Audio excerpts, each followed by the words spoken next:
Okay, we're live.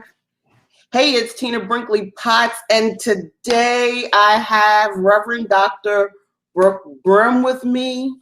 And I just wanted to jump on for a few minutes because I wanted to talk about the word resurrection.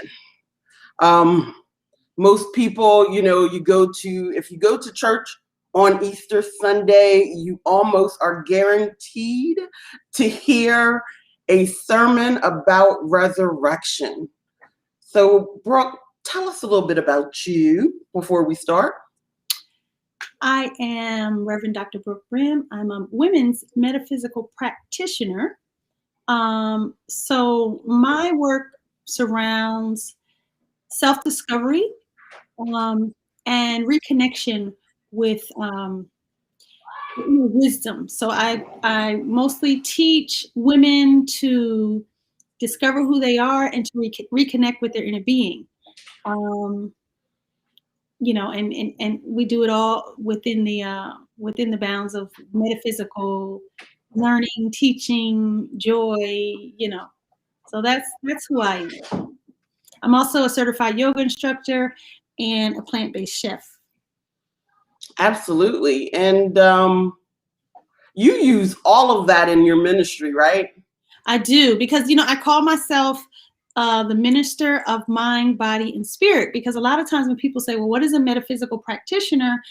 For layman's terms, I like to just tell people I'm a minister of mind, body, and spirit. So that's the reason why I became a certified yoga instructor, because it has to do with the body. The same thing with promoting the eating of plants, which I do in a very large Facebook group that I founded. We're about 210,000. And I also promote it through just spiritual connection. Mm-hmm. And because I have a master's degree in professional counseling, I can't help but also promote that connection through the mind, because I studied psychology and professional counseling for 6 years. So yeah, to me it's all about mind, body, and spirit, and bringing it all together in all into one space. So I've studied a lot of things so that I can deliver that to my clients and people and my followers and people who are interested, and the people that I serve. Awesome. Yeah, your groups are growing fast. Because you have the vegan soul food group, but you also have Metaphysical Black Women. Yes, I have the Metaphysical Black Women's group, and that's about 2,000. I also have another small group called the Whole Place, which I don't do, but that's strictly holistic living and holistic health, and it's mostly older adults. Okay. I don't do a whole lot over there, but I started it about 2015. Oh, okay. Mm-hmm. I don't think I knew about that one. Wait a minute. I don't think I know about that one. Okay.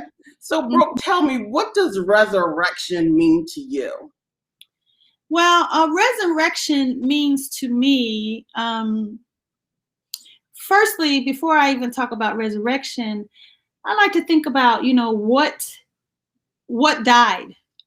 You know what I mean? So before we have the resurrection or rebirth, we have to think about the things that have passed away. Mm-hmm. So resurrection for me, every time that I come into my spiritual space and I think about what happened the day before or even minutes before or whatever, there are some things that I have to let die. And there's some things I have to surrender. Yeah. Mostly that I have to surrender, because it's like a spiritual journey that I'm on.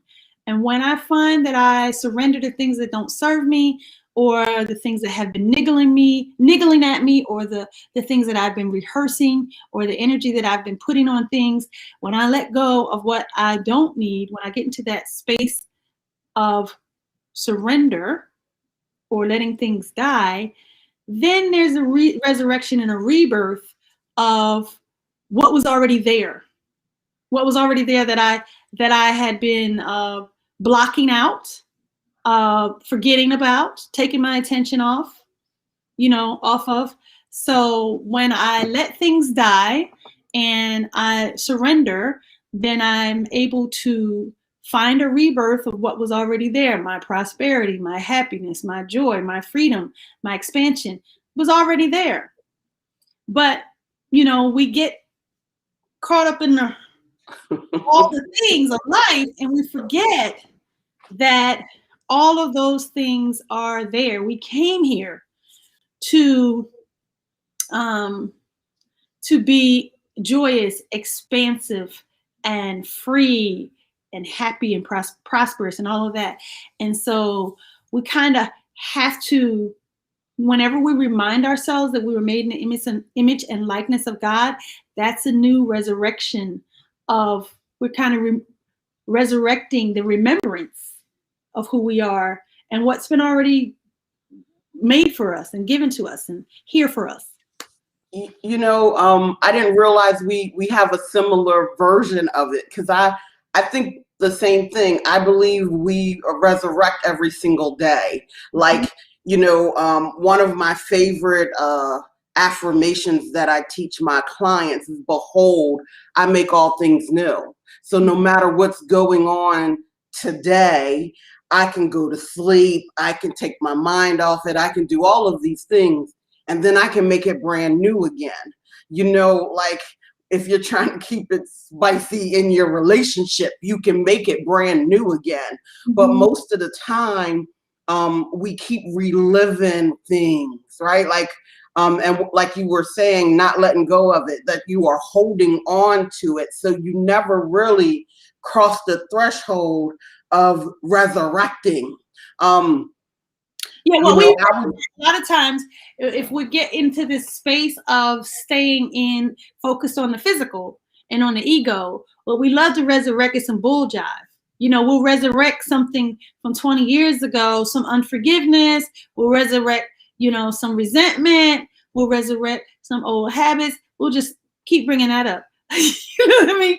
But when you take your focus off of, the physical world and your ego, then you can kind of resurrect what was already there, that spirit already gave you and has been waiting for you and never leave. And you're missing the blessings from that.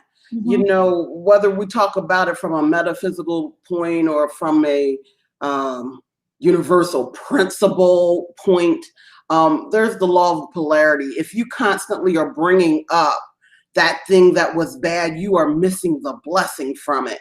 And mm-hmm. you haven't gotten to the blessing from it. And that's why people talk about, you haven't learned your lesson. It isn't really a lesson. It's just that you're dwelling on the things that went wrong instead of allowing it to birth that thing that is coming into your life.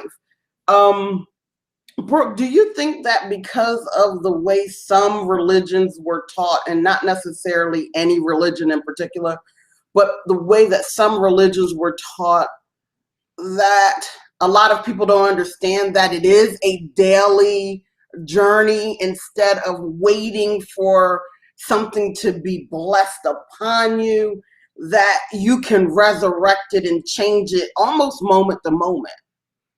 Yeah, I think that religion in its purest state and its most well-intended state, yes, does encourage its followers to be ever present with the spirit, yes, and be ever connected, and to so resurrect every day in that way, right? Because if you're ever present and ever connected with the spirit, whether you're a Muslim and you're praying 5 times a day, you're Christian, you're having your daily devotion, whatever you're doing, you're meditating, if you have Eastern religions, yes, in its purest form, religion does encourage that. But, just like everything that disconnected humans put their hands on, religion is not free from mucking things up. Muck and mire. So in that regard, it's imperative that no matter what your religion is, whatever you've chosen, whatever you decide is your walk, it's imperative on a very individual level that you decide to walk it every day. And people get people get confused by that, and they wait for the higher ups, the reverend doctors, the imams, you know what I mean, to tell them what they're supposed to do Yeah. in their walk.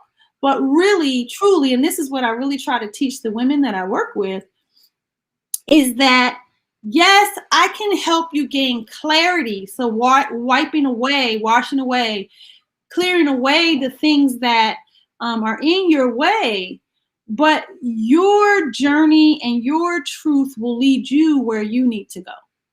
It's not really about me. Yes, it's awesome to hear women like the two of us just now speaking truth, offering inspiration, saying what we know to be true. That's great. And it's awesome for people to listen. And I appreciate that. And I think that we should keep doing that. And that's important. And not only to give to other people, but we should listen to people ourselves who offer that kind of thing and who do that kind of inspiration and talk and speak truth and speak life. That's a good thing.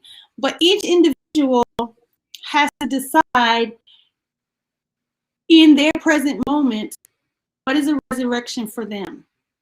So right now, resurrection for me might be just sitting here taking this moment to talk to you. Mm-hmm. But in 5 hours, it might be that I need to stretch, breathe. And then in the morning, it might be that I need to read or go to my coloring book.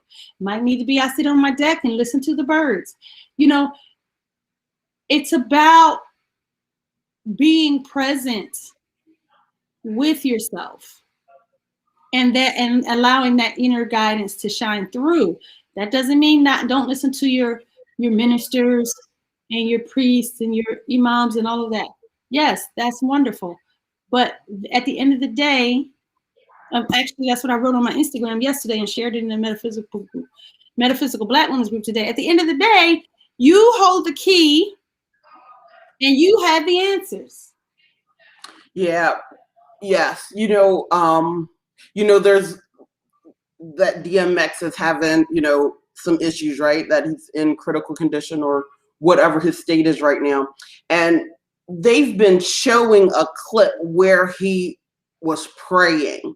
I don't know if you saw that, but in that clip, he says, I'm new to praying. And then he says, I am not worthy. And every time I hear somebody say that when they pray, it makes me cringe because you are worthy. From the second you were born, you were worthy.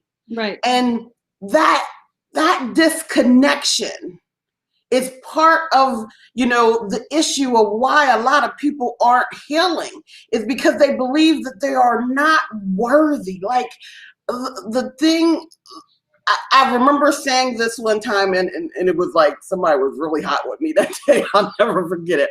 But I was like, okay, so do you know that slave masters used to use the Bible and say, if you are a good Christian and you follow and you don't try to run away and you work real hard for us, this, that, and the other, then you're going to have the blessings in heaven. Do you know that all of that they just kind of kept changing the words and reiterating it till the point that it got to the point where we don't think we're worthy? Like, that's part of the biggest line of crap. Like, I don't care if you're on drugs, and I get passionate about people on drugs because I know a lot of people who have been on drugs, alcohol, whatever, but I don't care if you're on drugs, have any kind of addictions, this, that, and the other, you are still worthy. It don't matter what you've ever done in your life. And the fact that somehow we've got disconnected, that we got to go seek God's approval. You were approved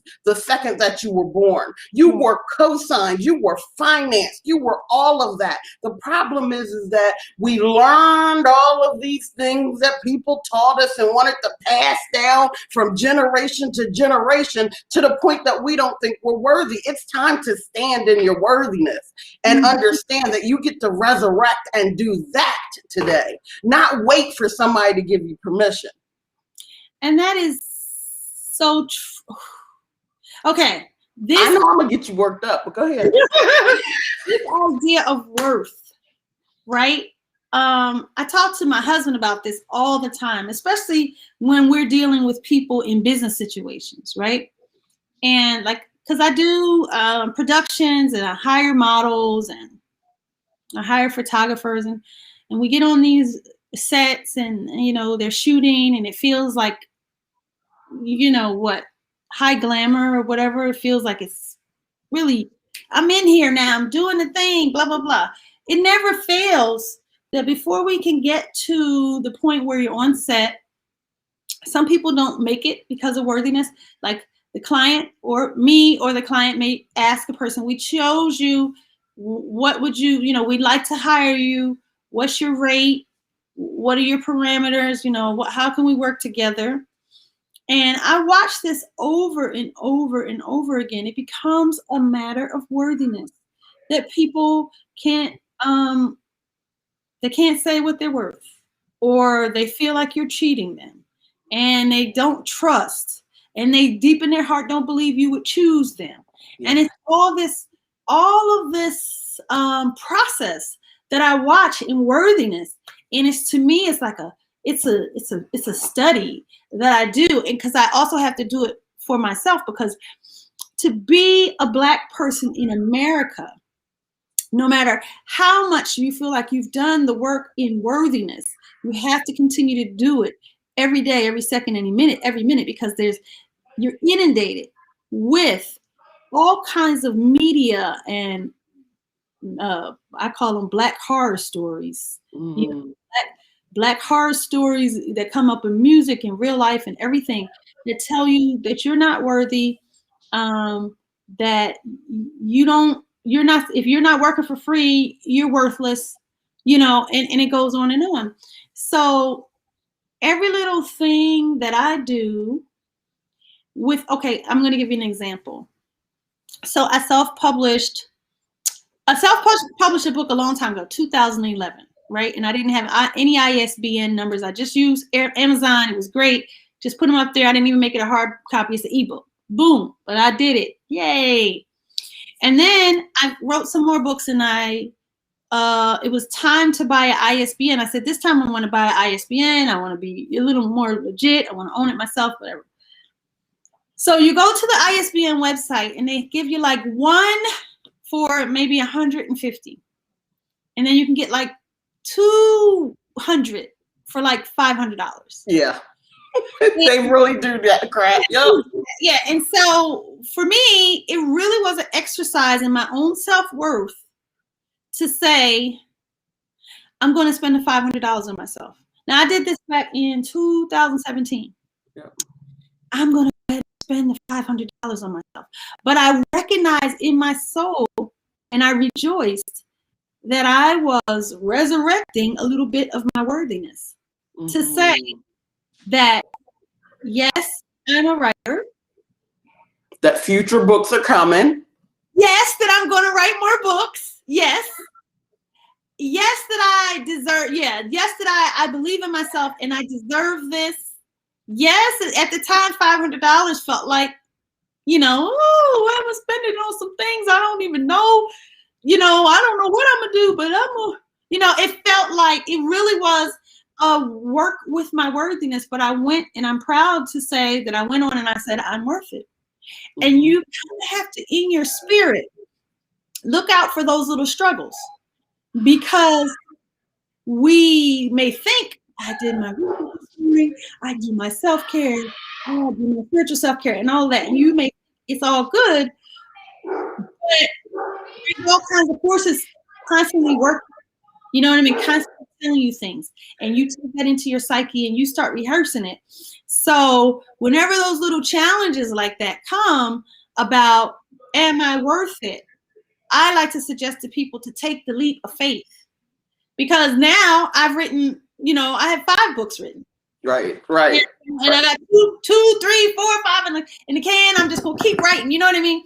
But I didn't know at the time if can I do it? You know, but every time you have that little struggle in yourself and you start saying that kind of stuff to yourself, understand that it is an opportunity for you to exercise your worthiness.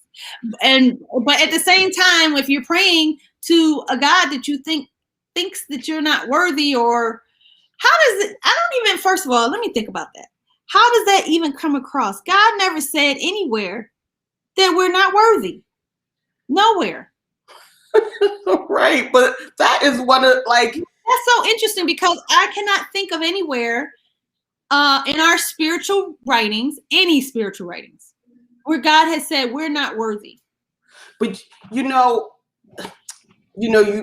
there's so many ways that it shows up. And I love how you just mentioned when you're on set and all of that. Another way that people will say that you're not worthy is if you don't look completely made up and dressed to the nine today. I remember I used to go to the grocery store, and I'm one of those people. I'll roll out the bed, brush my teeth, wash my face, and go like, oh, I forgot something. I need this, and go to the store. Yeah. So it will look a hot mess. I've had people call relatives going, is Tina okay?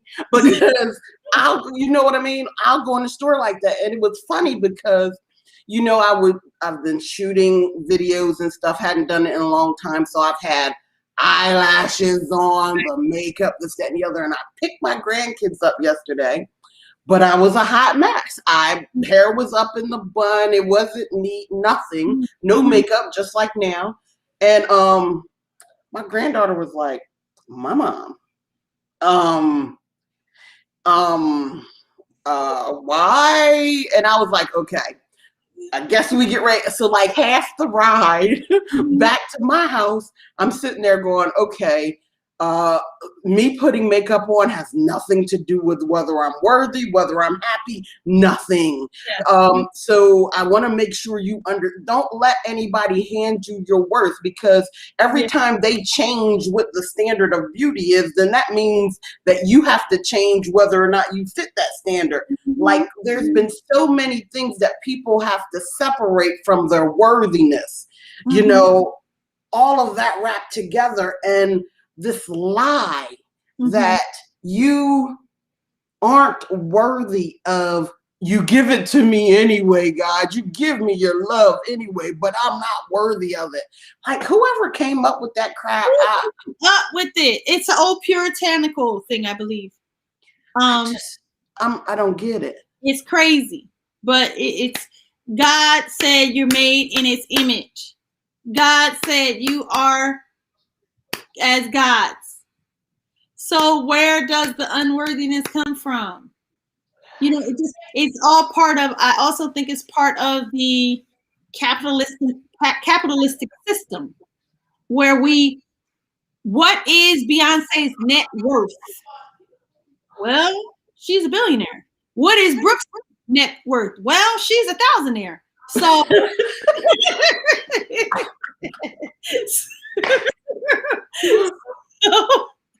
so that must mean you're lacking something, huh? Exactly. It's built in. What is your worth? What is your net worth? What is your worth? I'm worth $1 billion. Yeah. I'm worth 1,000. Somebody out there saying I'm worth an unemployment check.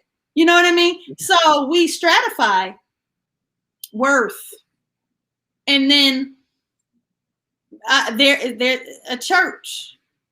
I was at a church service one time, and I was very bothered at the minister stratifying people according to what they gave. Ooh.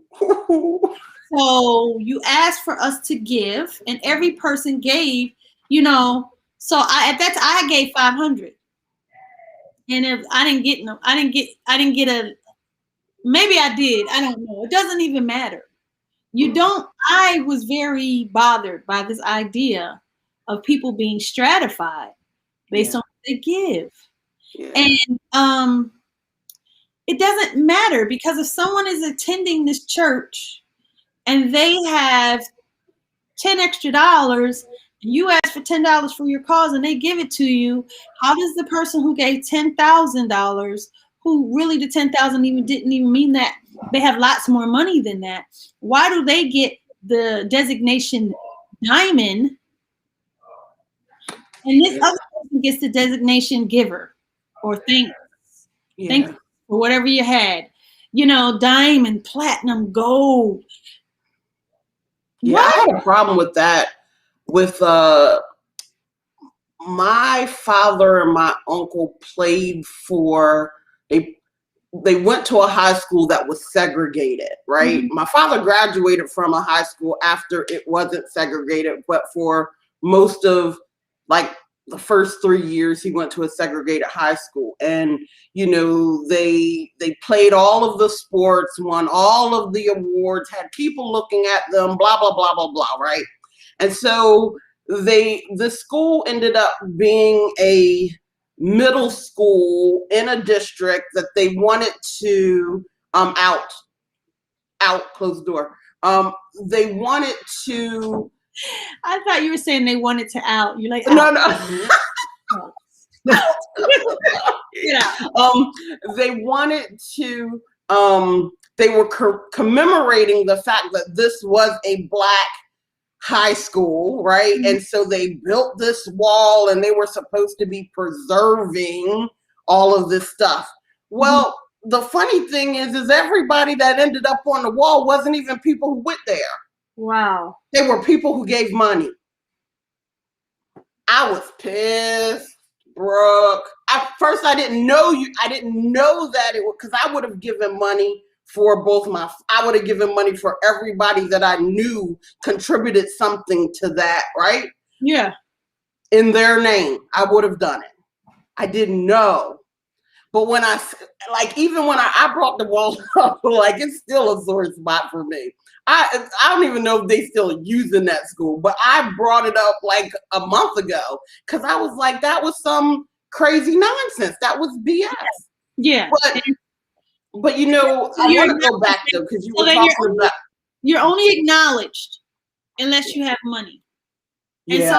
And then we wonder, where does this idea of worth come from? Why do we feel like we're unworthy? Because we're constantly getting messages. We're very intelligent beings. So we're constantly getting subtle messages, subliminal messages, direct messages, body language, all kinds of things that we hear all around us about our worth. And so then you get to like DMX and, you know, you're smoking a pipe, you're certainly not worthy, you know. But everything is, unless then all of a sudden he can become worthy if he smokes the pipe, pulls through, and then becomes this big person who gives back, tries to save people, runs around, you know, basically giving his pound of flesh to every talk show, telling about his life and how he blah, blah, blah, blah, blah, and he's giving them ratings, then all of a sudden his worth soars. He's pouring his heart, telling all his sorrows, telling them how bad it was and how bad things are, and now all of a sudden his worth goes up. So it's all bullshit. It's the same thing with credit.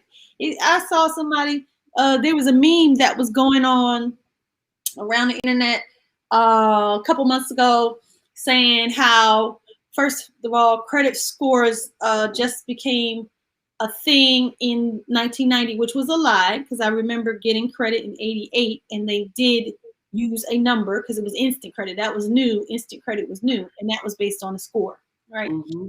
That was a lie, number one. And they were saying, so baby boomers have no idea what millennials have to go through in terms of their lives because of credit and how that hangs over your head. Credit is a bull crap. Another one. It's not real. It doesn't affect it, in your lifetime. No matter how hard you try, no matter how honest you are, there is going to be times that your credit goes up and down because you might lose a job, you might lose a spouse, you might blah blah blah blah blah, whatever. You lose a client, you had another big bill, you couldn't pay the other bills. Your credit will go up and down over your lifetime. It's a fake thing. But people really do, like you see women on the internet all the time deciding if they can marry a man and love him for decades, but deciding what his credit score is at that moment that they're deciding if they love him. Not his character, not his spiritual life, not his physical health, not how he cares about you. No, what's his credit score? And maybe sometimes it needs to be worth, your worth, not maybe sometimes, maybe it's time to change your worth and have it valued against your peace. Ooh, talk about that. I mean, well, I can tell you, I can tell you just last week, like, you know, I still get in a lot of rooms where I am the only Black person in the room, right? And first off, I have to go in there sure of myself, already knowing my worth. Because there are some people who don't want me there. There are some people who do want me there. And there are some people who just want what I know. You know, there's a whole lot of different versions of it. So when I walk in the room, I got to have my worth intact. They can't give me my worth. So whatever the contract value is going to come down to, that has nothing to do with my worth. I got to come in with my worth intact. But sometimes I go, okay, am I going to have to work on my worth too much to stay in this room? So like, for instance, like, are you going to keep like chopping away at my peace to where I'm ready to look like something that I have not been for a long time? Like, if I want to keep my peace, can I be in this room? See, see, money can't do nothing for that. Well, see, that I'm gonna tell you. Now that's word, okay? We have worked with our biggest client for 6 years, and it had deteriorated to the point where our peace, joy. I have my words for this year is joy, expansion, joy, freedom, and expansion. Every time I put on my mantra board something, I allow it, blah blah blah, whatever. This time is joy, freedom, and expansion. Our biggest client, which was a lucrative client, the situation started to deteriorate to such a point that we didn't have any peace anymore. And we started to feel like we were constantly being judged, looking over our shoulder, not being appreciated, not being acknowledged, you know, just all the things that make you start to feel like you're not worthy. And we have been providing for them for over 12 years, beautiful hits after hits after hits, amazing stuff. You know what I mean? That equals sales. But then it started to just get to the point where we just weren't feeling like we had to start every time we would get off of a long call, we had to question our own worthiness. You know what I mean? And so we had to quit them. We're trying to finish them out now. We should be done at the end of April, but we had to quit them because it is, and I say this all the time, all money is not good money. If it has you doubting yourself, you know, worried, you know, concerned, you know, just not in a space where, you know, you feel worthy. And it's sad because it's about them. It is really more about their own worth that they want to project at everybody else, right? And we know that, but at some point in time, you know, I start looking at, okay, I'm going to stay on my worth. Now I'm hoping you're going to come to your worth and we can do some beautiful things together. Right.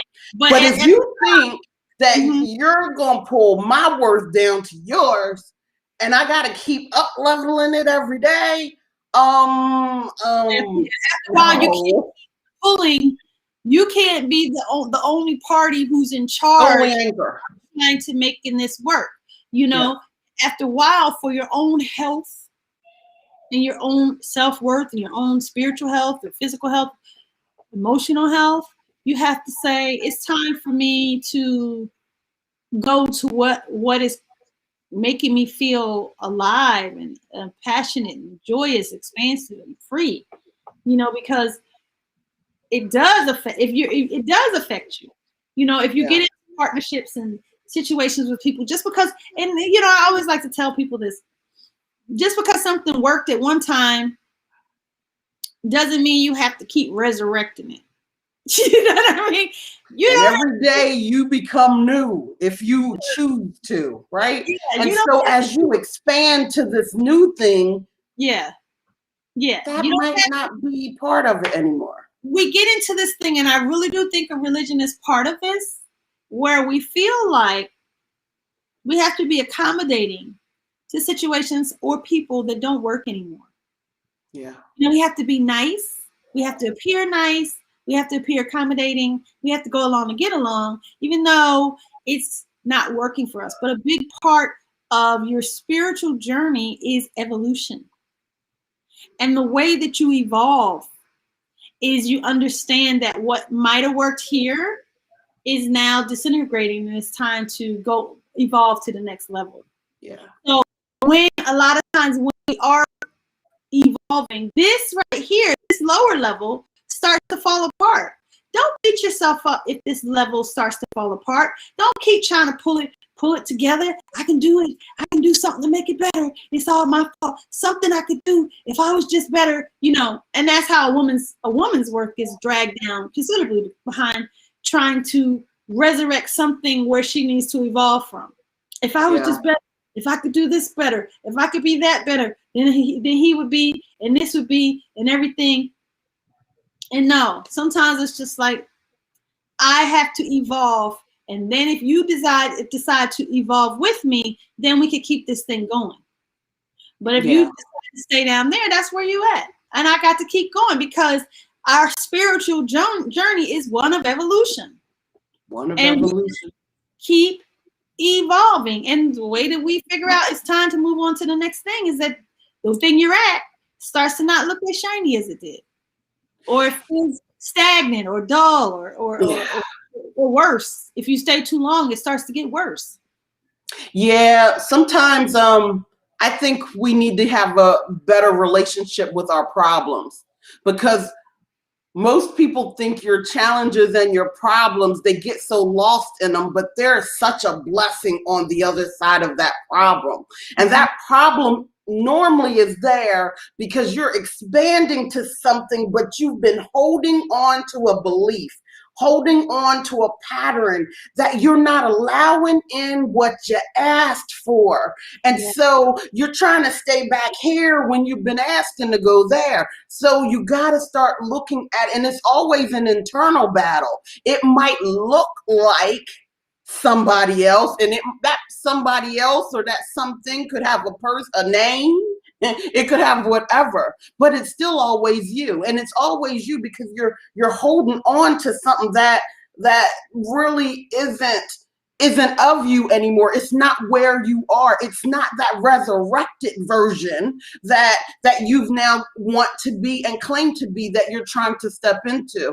And I don't think a lot of people realize that. And that's one of the reasons why I wanted to do this today, is because a lot of people hear these messages and then they go back into the shame, the guilt, all of those lower emotions that are going to just keep you repeating the same stuff. One thing that you said that is so important, and I think it's like the crux of all of it. We hold on to a belief. And so that whatever belief that we're holding on that's keeping us stagnant, that's keeping us down, that's keeping us on a low vibration, it happens all over the place. It applies to guilt. It applies to anger. It applies to staying in something too long. It's always deep in there is some kind of belief that we're holding on to. I need this client to make money. I need to be better, and he won't be mad at me. I need to do more for my kids, and then they act like this. I need to blah, blah, blah. I need, you know what I mean? It's a belief system that we want. And the thing of it is, it's not easy to, and it is a lifelong journey. It's not easy to realize that you're holding on to belief systems that are limiting you. And then once you realize it, it's not easy to let them go. But that's why it's a lifelong journey. And so none of us are there. But to me, it really is about seeing what's all back up in there playing. What are we holding on to? What is somebody built inside of us that we're not aware of? It goes into our heads and into our hearts and into our bodies, into our being. It's just the way we hold our body is about a belief system. You know what I mean? The way we, the things we continue, the music that we listen to, the movies that we watch, whatever we take into our spirit, the people that we cling to, the words that we hear. Like my husband and I always laugh at ourselves because, like I said, we have this giant vegan group with 210,000 people. We recently Facebook growing fast. What do you say?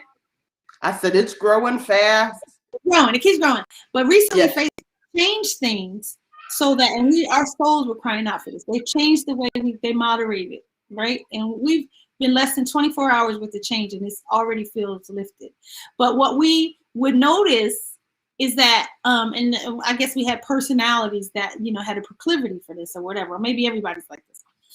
You could go through the group and it'd be 100 posts. I love this group. It's amazing. It's wonderful. They just do wonderful things. It's really changing my life. It's great. Blah, blah, blah, blah. And you'd be like, okay. And then somebody says, this group, blip, blip, blip, blip, blip, blip, blip, blip, blip. And then what do? You get stuck on that one. I had 1,000 other people say that how wonderful it was, but you get stuck on that one. Yep. And your blood pressure's up, and they got the nerve. We work hard in this group, and that was happening, and that happens in all kinds. That happens to people all the time. We get stuck on these things, and we started really crying out in our spirit for, hey, we gotta back up off of this. This the way we're looking at this is kind of unhealthy. You know what I mean? We're forgetting the huge blessing of it. And we just focus on these little troublemakers, as we call them. They in there, they causing trouble, they starting it, then we, fighting them, fighting each other, all kinds of stuff. And blessedly enough, this new thing came with Facebook, and I think it's really going to help us because we had to come to Jesus. You kind of have to have clarity and come to Jesus about who you are and what you get attracted to. And what we like to say, we don't like drama, or we don't like whatever, being poor, or whatever the thing is we say we don't want. I don't like to be poor. I don't like drama. I don't like whatever, to lose jobs, or whatever we say we don't want. But then we find ourselves in this situation over and over and over again. You gotta have to have a real come to Jesus with yourself to admit, why am I here again?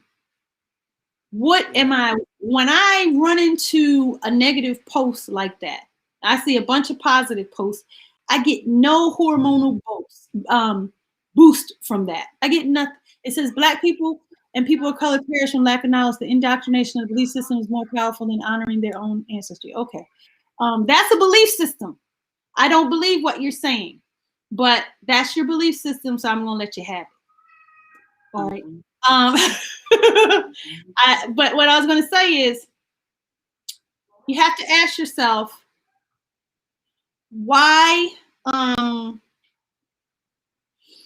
do you zone in on the negative thing? If you say you're not about that, right? But when you see the positive things, you get no hormonal boost from it. Nothing. It's just a nice positive thing. Very nice. That's good. As soon as you doesn't have that charge. Yes. As soon as you see one that that locks into your something negative, some belief system you have, you lock in, you load it, your adrenaline's up, you're getting you know what I mean? And there's some joy in it.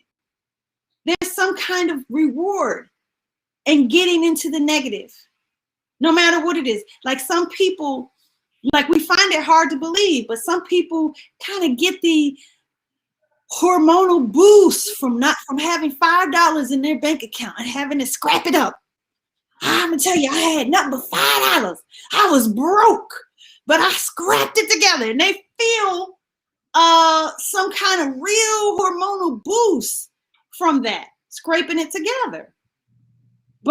And so you kind of have to have a come to Jesus with yourself about what are the rewards that I'm receiving, what is the hormonal boost that I'm getting from that, and do I want to continue to do that? Is it hormonal boost, this adrenaline boost, this high on negativity?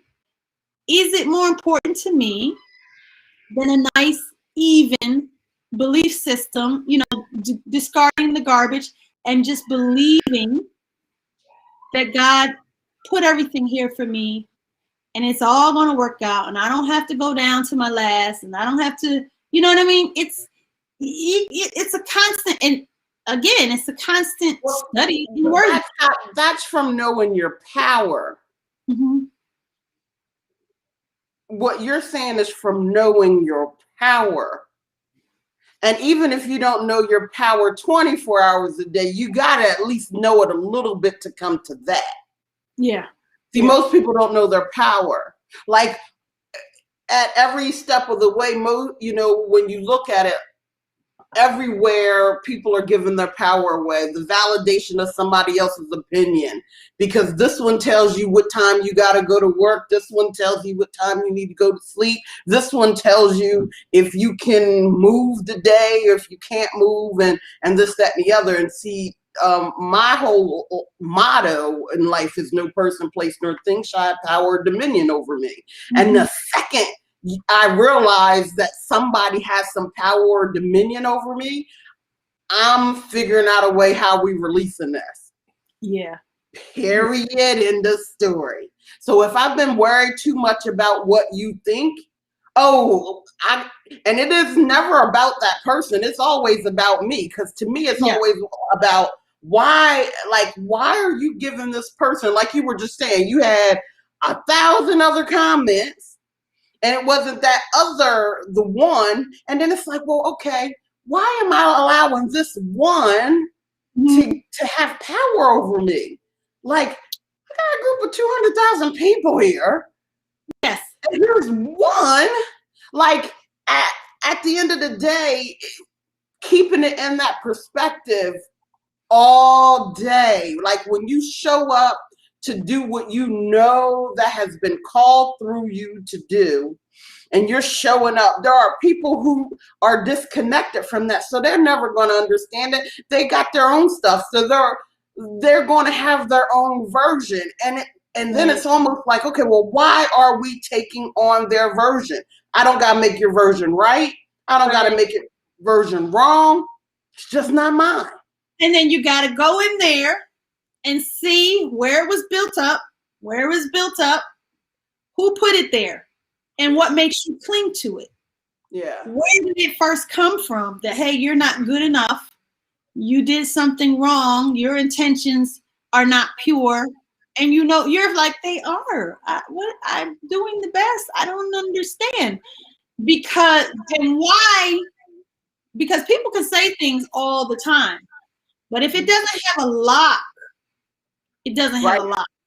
It doesn't. When it has that lock, when you feel the lock, when you know there's a lock, then the responsibility is on you to try to unlock it. Because people say negative things all the time, but it doesn't reach us. If we don't already have the receptors for it, it doesn't reach us. We don't feel it. For me, it was my family more than anybody else.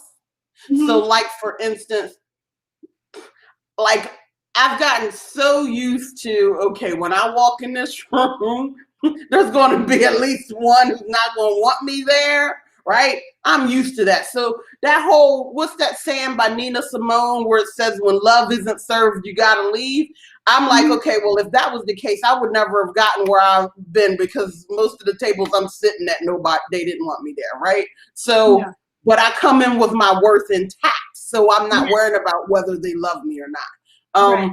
But like the thing that I've realized is it was never those people that I'm going into the room with. It was always the perception of the people up close to me, my family, my friends, or this, that, or the other. And then it was like, okay, well, wait a minute. Like, it took a long time, especially when it comes to my children, right? So like, even with my children, and my children be like, well, Mom, like, it's just a whole perception thing, right? And it's like, because I go hard for my family. Now, but at the end of the day, I know something different than they do. So their version still isn't my version either. But I had to learn that, and it took a long, long time for me to know that. But yeah, we give way too many people power and dominion over who we going to choose to be in this moment and in this day. That is just not true. Like I can tell you that there's a lot of times where I see different kinds of things, and I can go back, because I've studied many of religions, all kinds. I'm not going to name all of them that I've studied, but I've studied religions, studied the science of it, studied it from a spiritual perspective. And then I've gone back through history, right? Like there's this educational center, Hillsdale, and like it's got all of these different Bibles and all of this different stuff, right? And what I find is a lot of times, even if you give people the information, because they got that belief so wrapped in their head and it's got such a hold of them that they don't want to hear it. Like, I don't know who ain't gonna like this, but I don't even really care. Like that King James version, I'm not saying anything's wrong with being a Christian, but that King James version of that Bible, like when you really understand how it was written, you might go, oh, I think I need to go get me another Bible. Especially if you're Black. Even the whole Bible, not even just the King. Okay, the King James, yeah, is the icing on the cake. But the Bible in of itself, we put too much. The Bible is a good thing. I read it all. Bible's a good thing. But we put too much emphasis on the Bible and how we want it to not guide our lives, but guide everybody else's life. I'm gonna use this Bible. Phonics version, going from Ephesians 1:5 and then going over here to twist the meaning of something. At the end of the day, it's like I said this in a post last week. I am are the two most sacred words in our vocabulary. And anything you put after I am is going to show up in your life. Period. End of story. And when you realize that, I think like Neville Goddard. Oh my God, like he's got some really classic texts that I really love, right? Like if I can find an original version of that, like there's some books I'm looking for the original versions, and that's one. But like he talks about the Trinity, and he talks about the I am, and how the Trinity is actually where you're taking the consciousness inside of you and you're locking to the external consciousness. And then if you go into the physics version, right? The physics version, not metaphysics, but regular physics version, your energy body and how your energy body, how far it goes out from you, how it contracts when you're in your lower vibrational emotions like sadness and this, that, and the other. But then when you expand and you're in pleasure and you're in all of these things, how your energy body goes out, that's science. That's Right. science. It's real. And so then if you take the metaphysical version of it and you understand just vibration as a whole, like it will change your life. It's like it's time to stop allowing people to hand you a version and you keep trying to continue that it's true when you're asking to be free. Like you got to free it up here first. You know, we need to resurrect up here first in order for it to really stick.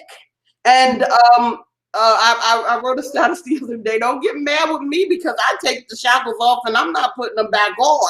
Like, just not doing it. Right, right. That's how I feel.